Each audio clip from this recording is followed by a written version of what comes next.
Hey fans, what's up? Welcome back to Babylon Talmud. Today we are studying Daf Kuf Lamed Vav. Right, Daf 136 of Masechta Shabbis. It's a cool Daf. It's funny if anybody's following along in like an actual, like in a real Gemara text. So you'll notice that Kuf Lamed Vav is actually super small. I thought that this daf I would be able to learn it pretty quickly, but I was actually surprised at how long it took me to learn. But I'm also not convinced that it's necessarily going to be that complicated for us to study together. I don't know. It's like a surprising page a little bit. However, as you're going to see soon, the really much of the daf talks about Nayfels, and as we'll get into that in a minute and explain what it is exactly. But whenever you deal with Nayfels, you know it's not going to be quick. So, anyways, let us do an overview of what this daf talks about. So, basically, we're going to talk about Nayfels, and if you don't know what that is yet, don't worry. I don't expect you to know what that is yet. We're going to explain it in just a few minutes, and that's really what most of the daf is really talking about. That it's like a baby who's, let's say, just kind of like a suffix if we assume he's going to live or not. Then at the end we talk about androgynoses, but just briefly, and that's today's daf. Let us jump in. Daf Kuf Lamed Hey Amud Beis, about 2, 4, 5 lines from the bottom. Tanya, we learn in a brisa. Reb Shimon ben Gamliel Omer says, Reb Shimon ben Gamliel, Kol sheshah shloshim yom ba'adam eino nefel. Okay, so if you have a human being, and the human being is born, okay, and this baby is now 30 days old, zeu eino nefel. We know that the baby is not going to be a nefel.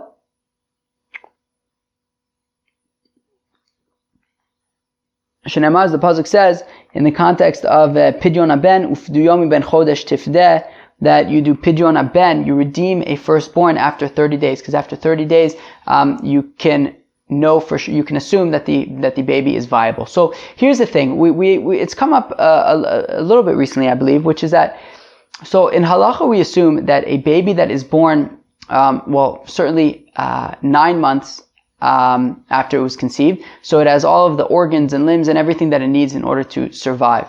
And even a baby born in the 7th month, the assumption is that it is viable. However, a baby born in the 8th month is a nefel. At least that's the way I understand the definition of nefel, that a baby born in the 8th month is a nefel. And what that means is that it is not viable. It will not live. Fact. Right? The assumption in halacha is that a baby born in the 8th month does not have the organs and everything that it needs in order to survive, and it will not survive. However, you can't know with 100% certainty that this baby was born in the 8th or the 9th month since conception, right? And therefore, we give it 30 days. And the assumption is, if the baby is able to live for 30 days, well, it's not a nefel. It is a ben kayama. It is going to live, and that is that. Okay, so that is what we're talking about now, and we're going to be talking about the concept of a nefel throughout the daf today. So, Tanya Reb Shimon ben Gamliel Omer says, Reb Shimon ben Gamliel, Kol sheshah shloshim yom ba'adam eino nefel. So if this child survives 30 days, it is not a nefel, and that is when you do Pidyon Haben if it's a firstborn boy. So then, right, Shenemar, as the Pasuk says, Ufduyo mi ben chodesh tifteh. When do you do Pidyon Haben? Once it's clear that this child is a viable child and is going to live, and that is at 30 days. Shmones yamim b'behema eino nefel. And when it comes to an animal, so if the animal survives for 8 days, then also you know that it is not a nefel. As we're going to see that at least when it comes to cows. So a cow that is born in the 8th month, just like a human, the assumption is that this cow will not survive. But if it lives for 8 days, then you can assume that it was not born in the 8th month, and it has all the limbs that it needs, and it will be able to survive, and the organs and everything like that. Shneimar, as the pasuk says, Umiyom hashmini v'hala yeratza lekorban v'gomer, that from day 8, from the time that this animal is born, you can already offer it as a korban. It is viable. Fine. So what do we see? Says the Gemara, halosha sveka have. So we see that as long as the child is less than 30 days old, well, guess what? It's a suffix. We don't know if it's a Nayfel or not. We don't know if it's a viable child or not. Up until 30 days, we can't say with 100% certainty that this child was born in the ninth month and that it is viable. It's possible that the child was born in the 8th month and it is not a viable child and it will not survive. It will not survive. So if that's the case, well then, mimahel heichi ma'alinan le. Well then, how can we do bris milah on Shabbos for really any child, right? Any child on the 8th day, it's less than 30 days. So we haven't yet determined that this child is viable. Well, if that's the case, then how can you do bris milah on Shabbos and make a chabura, which is a malacha on Shabbos, for this Nayfel? Because, well, for this suffix Nayfel, because, if, on the one hand, okay, so that's the Shaila. So now, Amar Ravada Bar Ahava, so says Ravada Bar Ahava, Malanosum iman afshach. Ravada Bar Ahava says, look, it's really no question, if you think about it, because either way you look at it, it'll really be fine. Because on the one hand, Imchayu Shapir Kamayel. Well, because if this child was born in the 9th month, and it has all of the limbs that it needs and organs that it needs, and it's viable, well then, it's a proper bris milah, and it's docha Shabbos.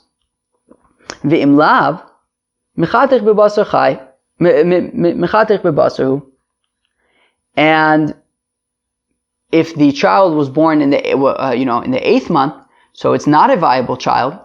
So therefore the concern is, well, if it's not a viable child, well then there's no chiyuv to do bris milah on a non-viable child, let alone on Shabbos. So then all you're doing is making a wound without doing the mitzvah of bris milah.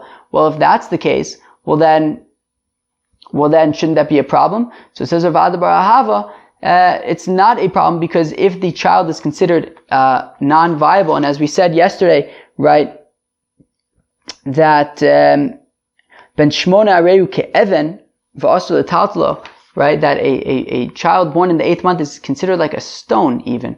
And therefore, guess what? When you do the bris milah and you make this incision in this wound, it's just like you're cutting meat, right? This child is considered dead, is considered like a stone. It's no different than cutting meat. Interesting.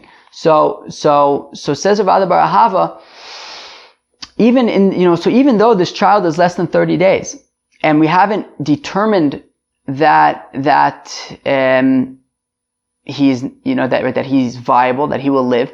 Nonetheless, you can still, the bris milah is docha Shabbos, because either way, if he is a viable child, if he was born in the 9th month, and the assumption is that he's going to live, so then you can do bris milah on Shabbos, because then it's docha Shabbos. If if the fact of the matter is that this child was born in the 9th month, and therefore he will survive, so then his bris milah is docha Shabbos. If this child was born in the 8th month, and he will not survive, but then he's just considered like he's dead, he's considered like a stone, in which case the wound that you make in this child is just like considered like cutting meat, and there's nothing wrong with that. So that's Ravada Bar Ahava's opinion. Ve'ela Tanya, but one second, but we learned in the Brisa, Safek ben Zayin, Safek ben Ches, Ein Mechalin all of us a Shabbos.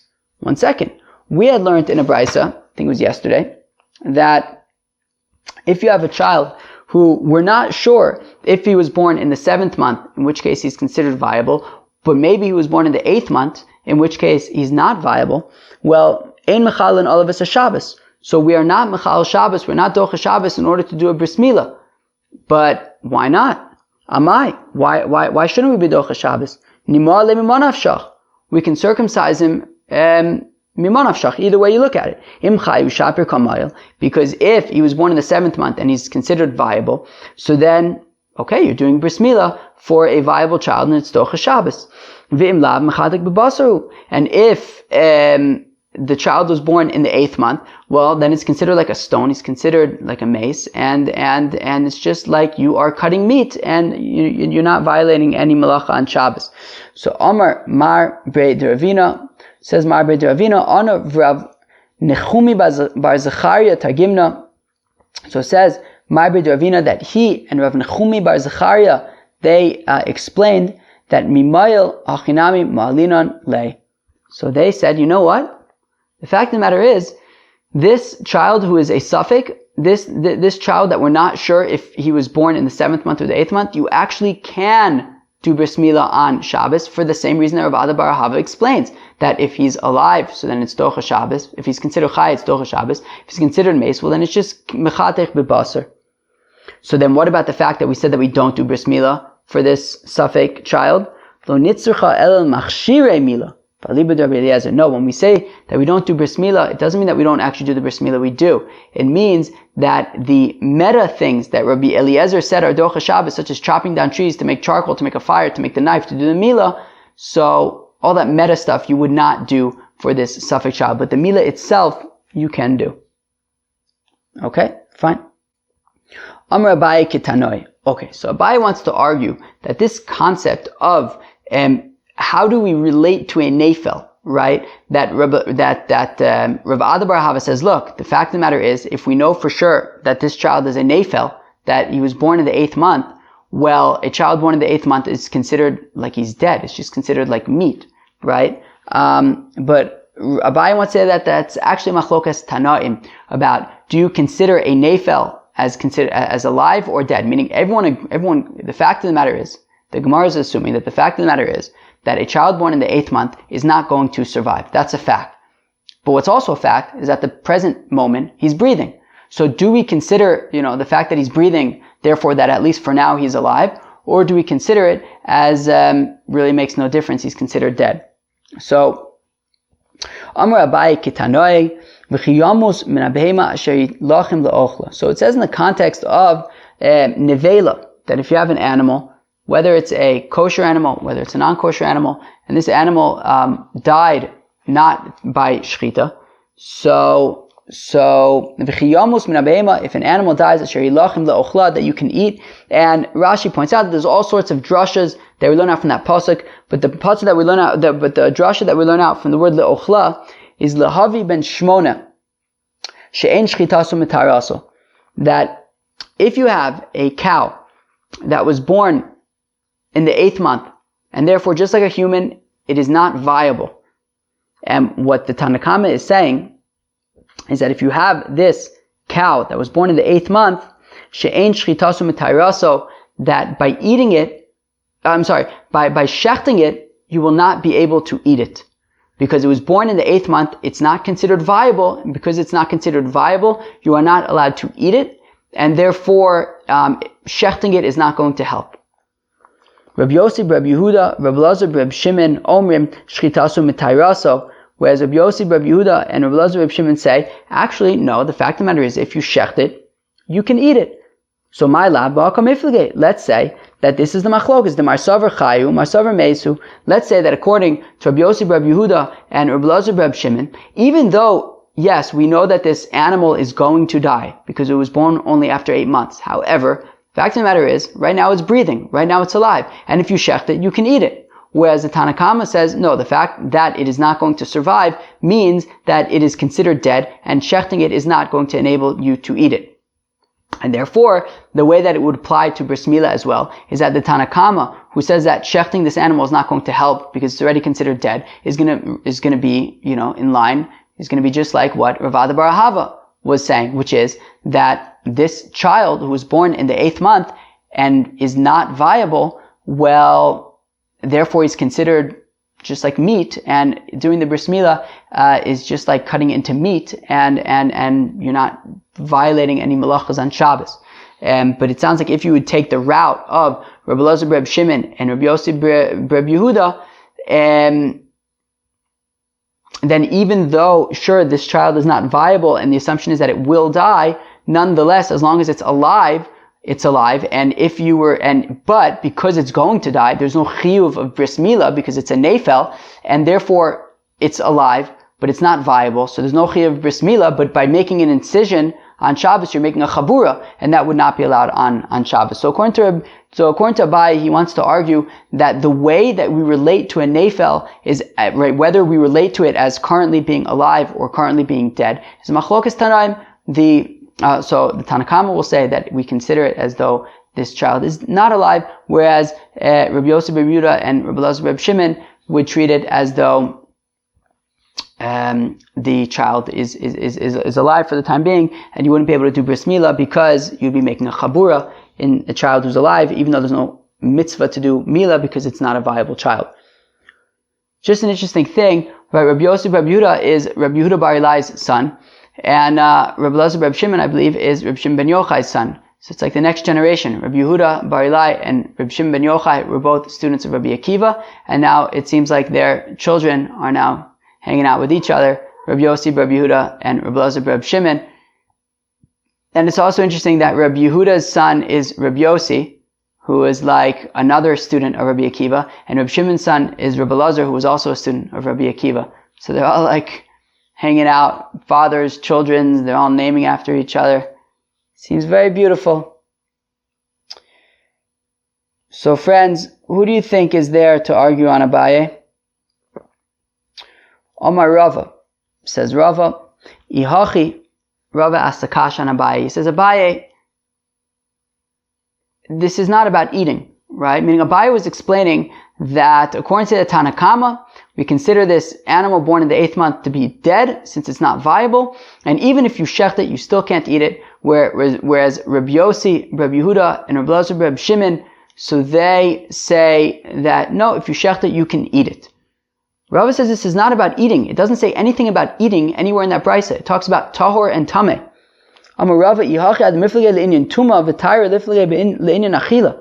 Rava says, hey, and I feel like you see this a lot with Rava. He's very exact when it comes to explaining things. We saw it the other day as well when it came to washing a child before and after the bris milah. He argued on Rabbi Yehuda and Rabbi Bar Avua to say, hey, it says marchitzin, it doesn't say sprinkling, mizalfin. And we also saw that another time recently also where like Rava was being, very exact about what it says in the brisa. I feel like that's like a Rava thing. So here also, he's saying to Abaye, he says, look, it doesn't say anything in that brisa about eating. It talks about Tuma and Tara. So Ella, D'chuli alma meisu. Rather, says Rava, both the Tanna Kama and Rabbi Yossi, Rabbi Yehuda / Rabbi Elazar, Rabbi Shimon hold that this animal born in the 8th month is not considered alive. It is considered dead.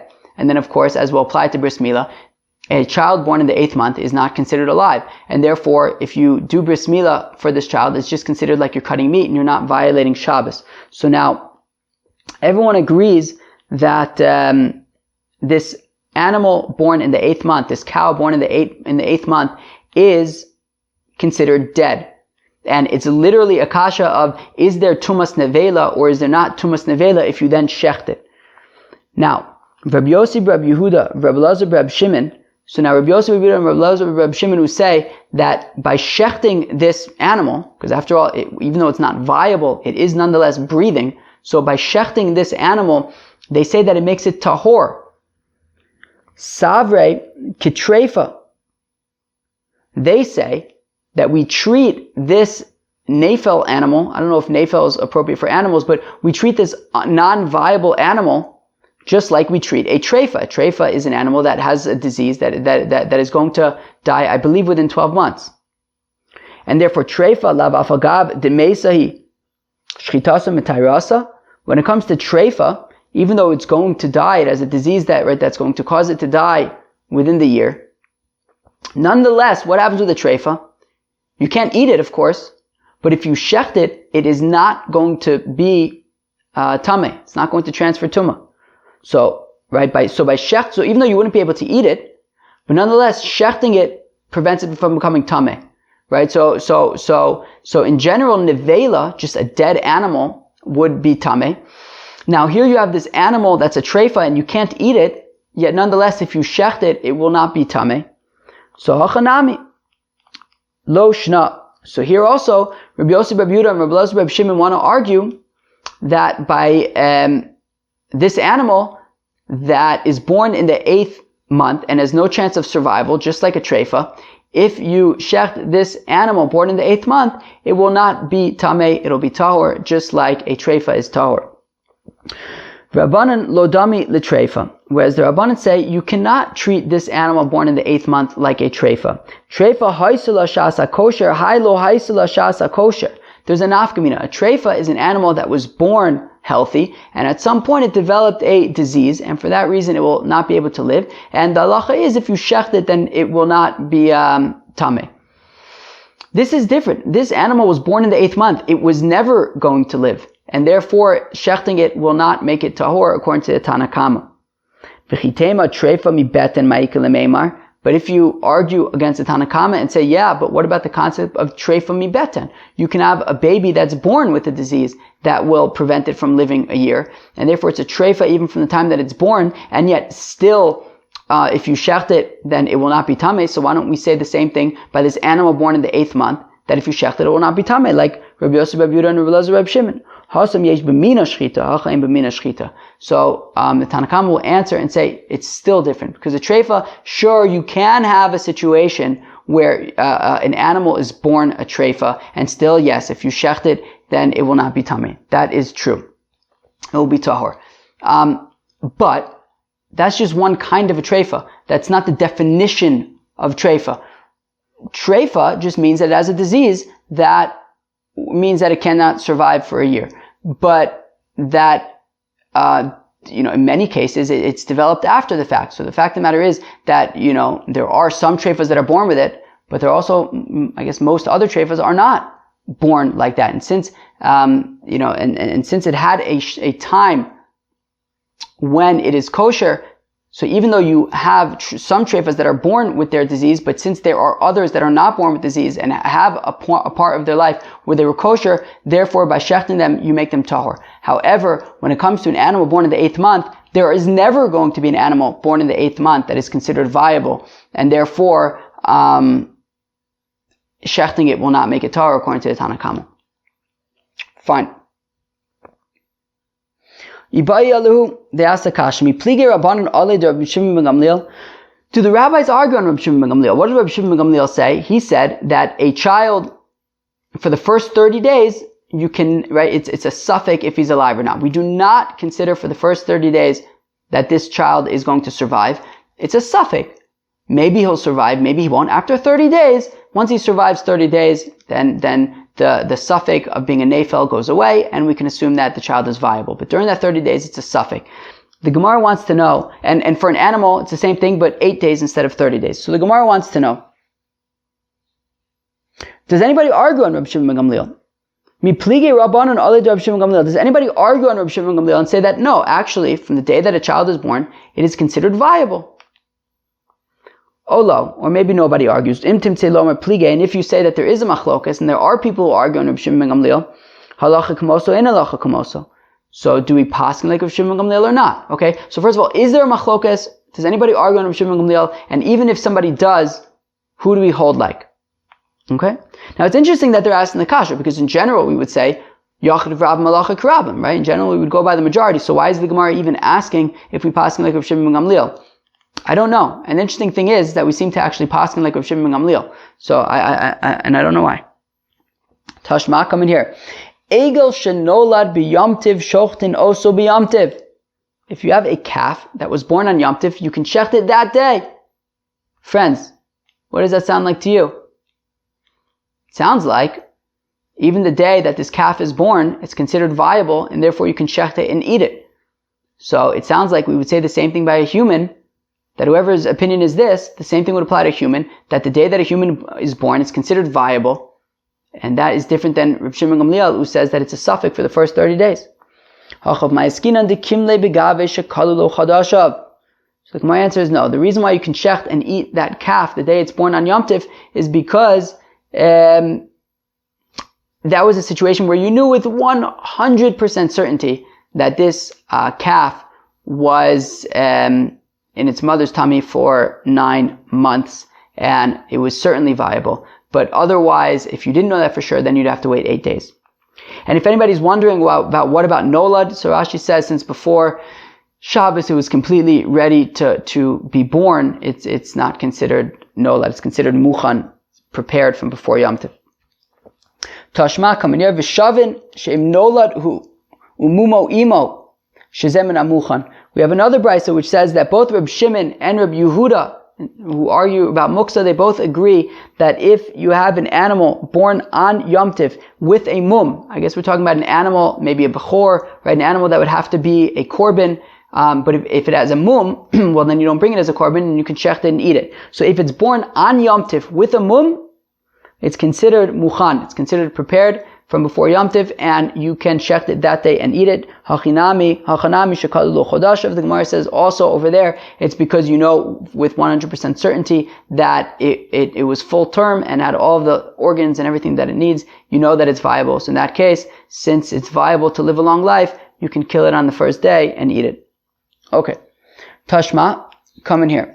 Damar Rav Yidel Amar Shmuel, says Rav Yehuda in the name of Shmuel. Halacha Shimon ben Gamliel. Interesting. So listen to this, friends. So Rav Yehuda says in the name of Shmuel that the halacha is like Rav Shimon ben Gamliel. So we learn two things there. Halacha Mechlad de Plige Shma Mina.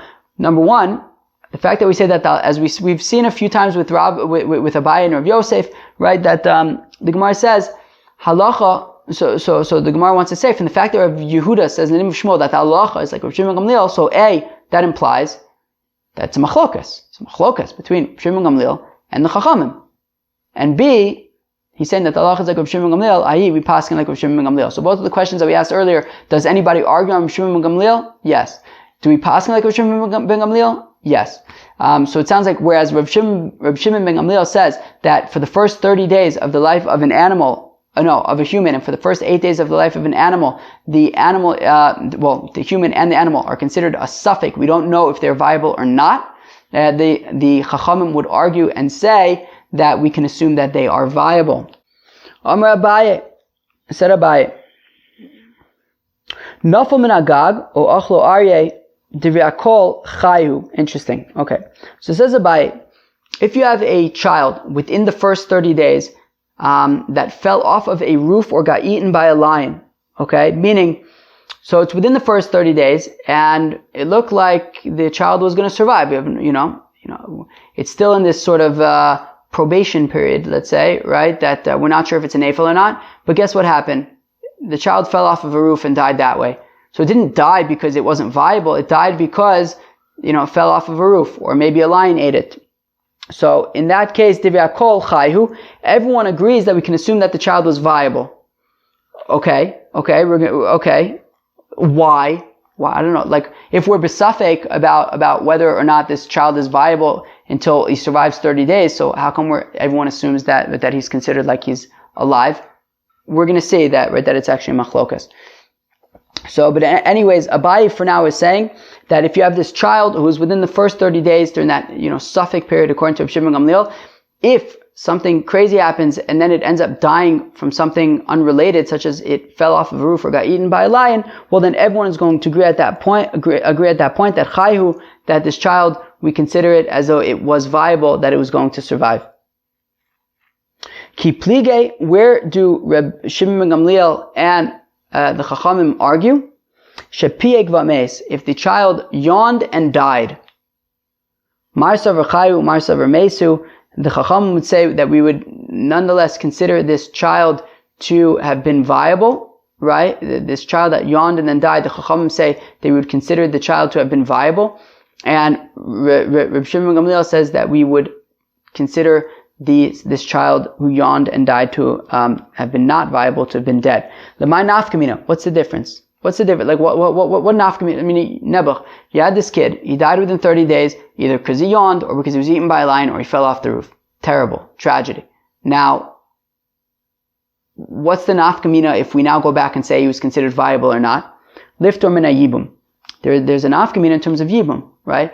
What happens in this humongous tragedy, which is that you had this family and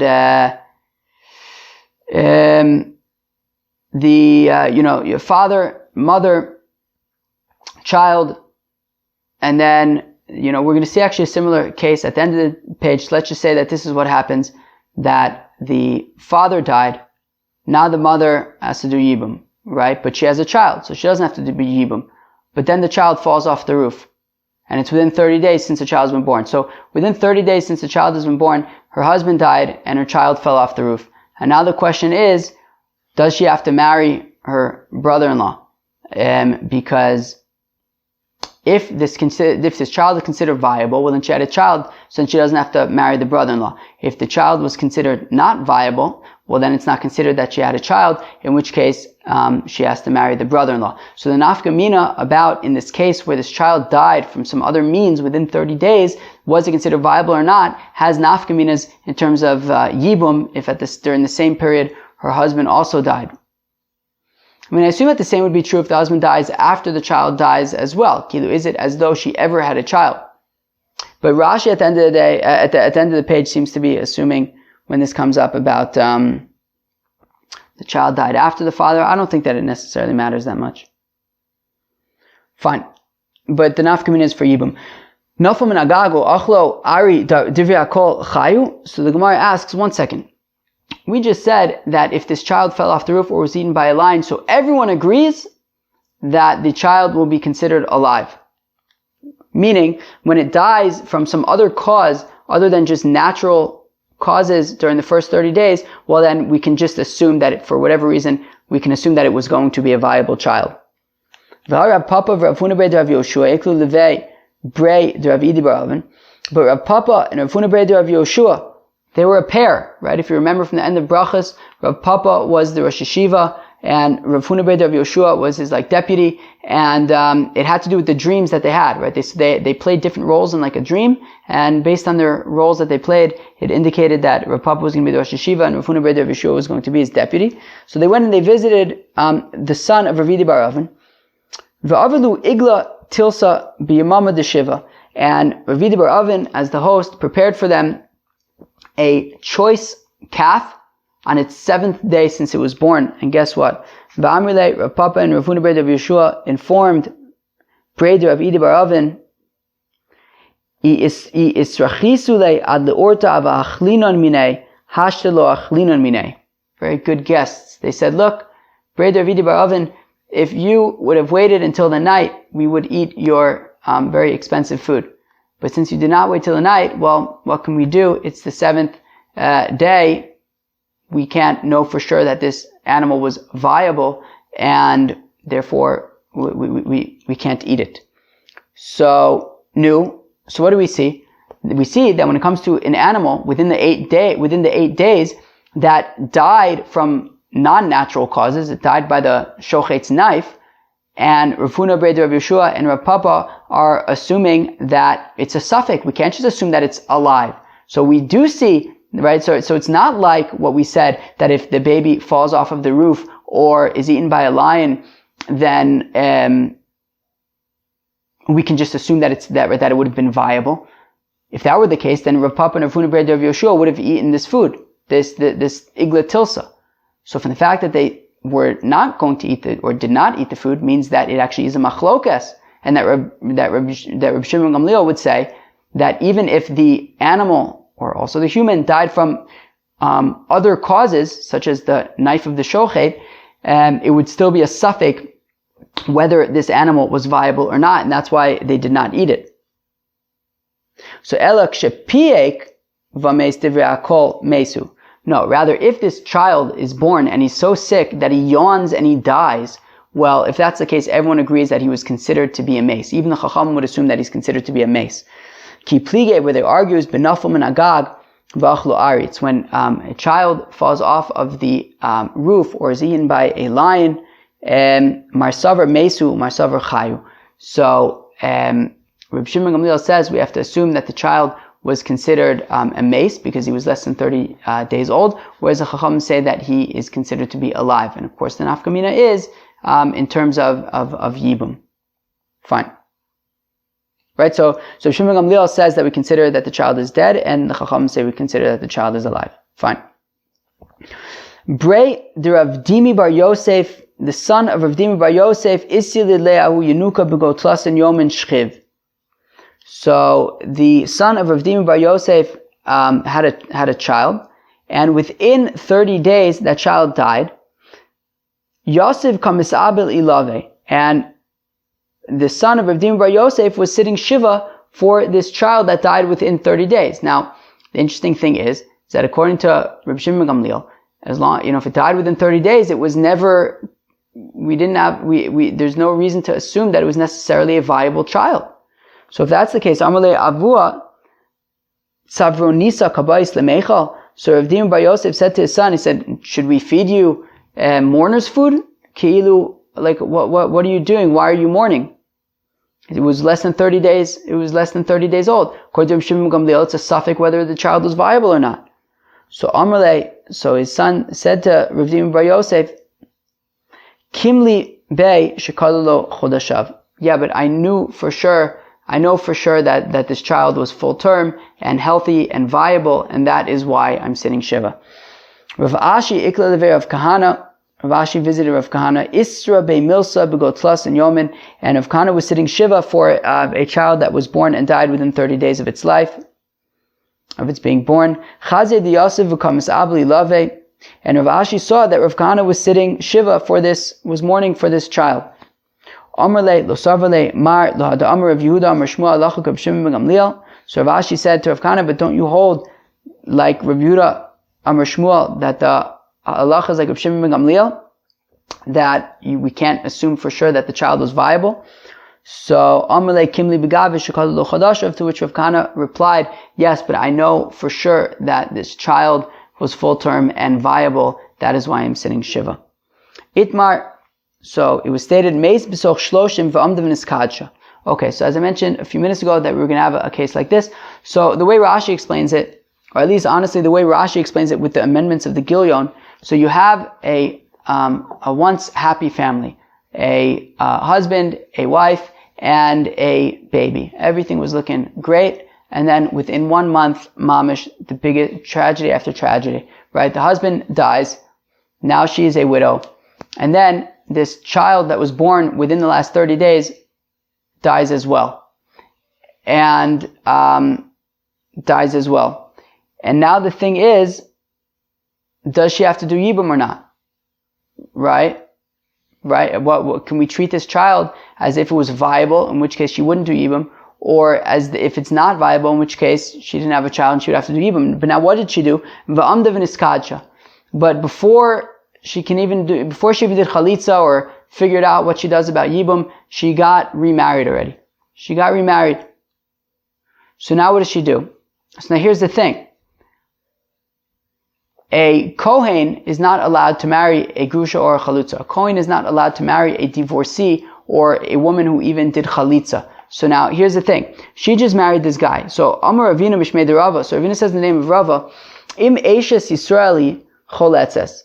Well, okay, so if this guy that she's now married to is a Yisrael, not a Kohen, well, if that's the case, well then, look, may as well just do Chalitza and play it safe, right? So just in case this child is considered not viable, it's considered mace, therefore you didn't have children, and therefore you really have to marry your brother-in-law, so just do Chalitza just in case, and that way you know that there won't be anything between you and your brother-in-law, and you can continue to remain married to this guy who you did kiddushin with.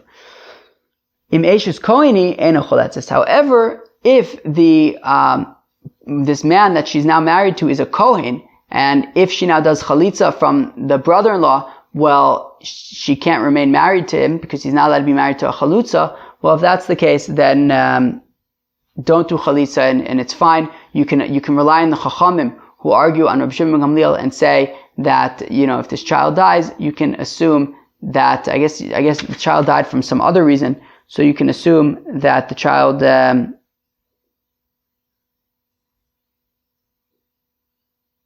exactly, you can assume that the child was alive, in which case there's no reason to do chalitza, and therefore, and you can remain married to this Kohen without doing chalitza.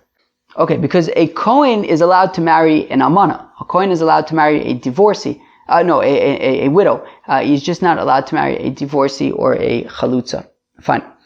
Now, okay, fine. So according to Ravina, in the name of Rava, we just basically, we work with her. She's married to Yisrael, so we say, look, just do chalitza, it can't hurt. She's married to a Kohen, said, you don't have to do chalitza, we can assume that the child was viable and that you had a child, and therefore you don't have to do chalitza. Fine. Rav Shirevia Mishmei de Rava Amar. Now Rav Shirevia says the name of Rava, Achazo v'achazo choletzes. He says that, no, I don't care who she's married to. Even if she's married to a Kohen, she would still have to do chalitza, and the fact that it messes up their marriage, sorry people, you have to do chalitza. Amalei Ravina Rav Shirevia. Now Ravina says to Rav Shirevia, but orta amar Rava achi litzafra adarbe. So Ravina said to Rav Shirevia that what you're saying, that whether she's married to a Kohen or a Yisrael, it makes no difference, she has to do chalitza, that is what Rava had initially said at night. But by the morning he already changed his mind to say that if she's a Kohen, if she's married now to a Kohen, she would not have to do chalitza. And they could remain married. Amarle, Rav Shirevia got kind of upset at Ravina, and he said to him, Sherisua Yeraiva de Tishru Tarba. So Rav Shirevia says to Ravina, oh yeah, well you now permitted her to remain married to this Kohen, well may it be the will that you permit people to eat chelev. Meaning he's saying, you're being so permissive, look what you're going to do one day. You're going to permit something that's obviously asur and chayiv kares. Wow. Rabbi Yehuda Matar v'chulei. Rabbi Yehuda says that you would be permitted to do bris milah for an androgynos on Shabbos. Amar of Shezvi, Amar of Chizda. Says of Shezvi, the name says Rav Shezvi, the name of Rav Chizda. Now, interesting tidbit about Rav Shezvi and Rav Chizda. If you remember Daf Chaf Gimel Amud Beis in the parak of Bameh Madlikin, when we were talking about the virtue of lighting candles, we said that Rav Chizda used to pass by the Rav Shezvi's father's house, and he would notice that Rav Shezvi's father was very makpid on Friday night Shabbos candles. Rav Chizda said that a Talmud Chacham is going to come from this house, and sure enough, that was Rav Shezvi. And here we see Rav Shezvi saying the name of Rav Chizda. Lola kol amar Reb Yehuda androgynos zacharu. That even though we say that the bris milah of an androgynos is zocha Shabbos, don't get the wrong idea. Don't think that Reb Yehuda's general opinion is that an androgynous is always considered like a regular boy, and that is why his bris milah is zocha Shabbos. Shem ata omer ken, because if that were the case, that an androgynous is always considered like a male, well then ba'arachan ye'arech. Well then an androgynous, you should be able to donate his value to the Beis HaMikdash. Meaning, what's arachin? It comes at the end of Parshas Behar, I believe. So, if you go up to a person and you say, your erech is upon me, I'm going to give your erech to the Beis HaMikdash. So there are set values for people, right? There's for men, there's for women, depends on, I think from like 5 until 20, and then from 20 till 60, there's like different values. And there's a set value that you give to the Beis HaMikdash. So if you say to an androgynous, hey, friend, I'm going to give your value to the Beis HaMikdash, well then, I don't think that there's any value. You can't do that. Sorry, try somebody else. Right? So, Shem Ata Omer Kain, Ba'arochan Ye'arech. Well then, he would have an erech that you can give to the Beis HaMikdash, but he doesn't. How do we know that an androgynous is not shaykh to arachin? Titania, as we learn in the Brisa, Ha-zachar, v'lo tumtum, v'lo androgynous. That it says Ha-zachar, that extra hey is to be specific to exclude a tumtum and an androgynous. So an androgynous is somebody that has both male and female genitalia. I believe a tumtum is somebody who has neither. Then what does he have? I don't know. Fine. So, Yachol lo yehe be'erech, fine. So, lo Yachol lo yehe be'erech ish, aval yehe be'erech isha. So, is it possible that we don't treat an androgynous as a man regarding arachin, but maybe we treat him as a woman? Tamilomar hazachar ve'im nekevahi. It says the extra hey by hazachar, but also there's an extra ve'im by ve'im nekevahi. So zachar vadai, nekeva vadais, v'lo tumtum vandroginus. That when it comes to arachin, it's only if you're certain that he's a male, or you're certain that she's a female, but not a tumtum androginus. They are not shaykh to arachin. V'stam sifra Reb Yehuda. Now this drasha that we just made by arachin That is in the Medrash Halacha of Sefer Vayikra, and we know that which is called Sifra, and Stam Sifra is Rabbi Yehuda. Just like Stam Mishnah is Rabbi Meir, Stam Sifra is Rabbi Yehuda, and I believe Stam Sifrei, which is on Bamidbar and Devarim, would be Reb Shimon. So Stam Sifra is Rabbi Yehuda, which means that we can assume that this opinion about an androgynous not being neither a zachar nor a nekeva regarding arachin, so that's Rabbi Yehuda. So clearly Rabbi Yehuda is not treating an androgynous like a zachar for everything. Rav Nachman bar Yitzchak afananami tanina. Rav Nachman bar Yitzchak says that we can even support this from a Mishnah, akol ksherim lekadesh chutz mecher shot v'kain. Anybody is able to mix ashes of the paraduma into mayim chayim in order to make mechatas, to sprinkle on tamei people. The exclusion being deaf people, foolish people, and small, little, young people. Rabbi Yehuda machshir b'ka'in ufosel b'ishav androgynos. Rabbi Yehuda says that a katan, a child, is able to make this mechatas. However, a woman or an androgynous would be unable to. So we see that shema mina. So we see that an androgynous is not considered like a zachar regarding mechatas. So we see that Rabbi Yehuda certainly does not consider a androgynous to be a zachar for everything. So umayshna mila mishum dechsivi malachim kol zachar. Well, then what's the big chiddush of mila? How come by mila he's considered a zachar to be docha Shabbos? Well, because it says imolachem kol zachar, every zachar. That's coming to include. What's that coming to include? An androgynous. Okay, friends, that was daf kuf lamed vav masechta Shabbos. Yeah, so we spent like a whole bunch of time talking about like these Nayfels, which is like an interesting kind of suffix-y kind of sugya. So what is a Nayfel? So a Nayfel is, well, if I understand correctly, a Nayfel is a child that is born in the 8th month since conception, and it is not a viable child. The question is that for the first 30 days, do we have to be concerned that maybe this child is a Nayfel, maybe not, and then after 30 days we can assume that the child is viable. So that's exactly what Reb Shimon ben Gamliel says, that for the first 30 days of a child's life, or the first 8 days of an animal's life, we have to be concerned that maybe this newly born child or animal is not viable. We have to be concerned about that, and therefore there's some kind of a suffix during the first 30 days. The question is, how do we relate to a Nayfel? How do we relate to this child that was born in 8 months that is certainly not viable, but is nonetheless breathing for the time being? So Ravada bar Ahava, his opinion was, look, we treat it as if it's dead, and therefore doing a mila on Shabbos is just like cutting meat, and that's why you would be allowed to do the bris milah for within the first 30 days, of course, even on Shabbos, because if the child, if the child is considered alive, well then you're doing, if the child is going to live, it was a full-term birth, it's going to live, well then you can do the bris milah on Shabbos. It's regular bris milah, it's docha Shabbos. If the child is a Nayfel, well then it's just like you're cutting meat, and that's would be acceptable as well. Abai says it's actually a machlokas tanaim, as we saw in the context of if you have a cow that is born during the 8th month, it is also considered that it will not survive. Now the Tanakama says if you shecht this animal, well, you cannot eat it, and we're going to say it's because it's considered like it's dead, even though it's still breathing, but it's going to die, and therefore it's considered dead, and and you cannot eat it. It's not viable. Whereas, so that's going to be like Ravada bar Ahava says that this child is considered dead. Now, Rabbi Yossi, Rabbi Yehuda, and Rabbi Elazar, Rabbi Shimon say that no, if you shecht this animal, you can eat it, and therefore,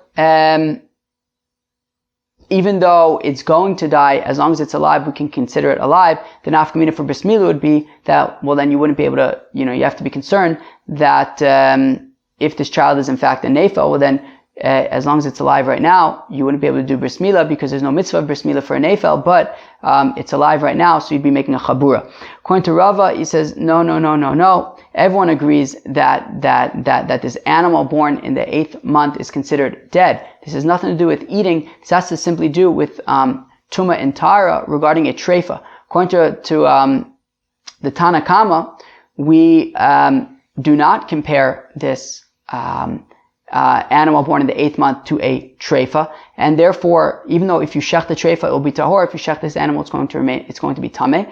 Whereas Rabbi Shimon, and Rabbi Yosef, Rabbi Yehuda compare this animal born in the 8th month to a treifa, and just like when you shech the treifa becomes tahor. When you shech this animal in the 8th month, it will become tahor. Fine. We said that there was a machlokas between Rabbi Shimon ben Gamliel and the Chacham regarding the first 30 days of a child's life and also the first 8 days of an animal's life. Rabbi Shimon ben Gamliel says it's a suffix, whereas the Chacham say that you can treat it as certainly alive, and therefore the nafkamina is what if the animal or the person dies within that period, can we treat it as if it was alive or not? The nafkamina being, in terms of yibum, is it considered like this mother had a child, and would she have to do yibum with her brother-in-law? Okay, and then we talked at the end about a situation where the husband had died, and then the child died shortly afterwards, within 30 days of its birth. So in that case, and then she went and she got remarried immediately. So now what do you do? Because if the child was considered alive, she wouldn't have to do yibum. If the child was not considered alive, well then she would have to do yibum. So Ravina says in the name of Rava that we can work with her. If she's married to Yisrael, so then we say, look, it can't hurt to do chalitza, because you can remain married to him anyways. So just do chalitza, you know that you've taken care of that, and you can remain married to your new husband. Whereas Sherebia says in the name of Rava that mapitom, you have to do chalitza anyways, even if you're married to a Kohen, and even if that means that you won't be able to remain married to him.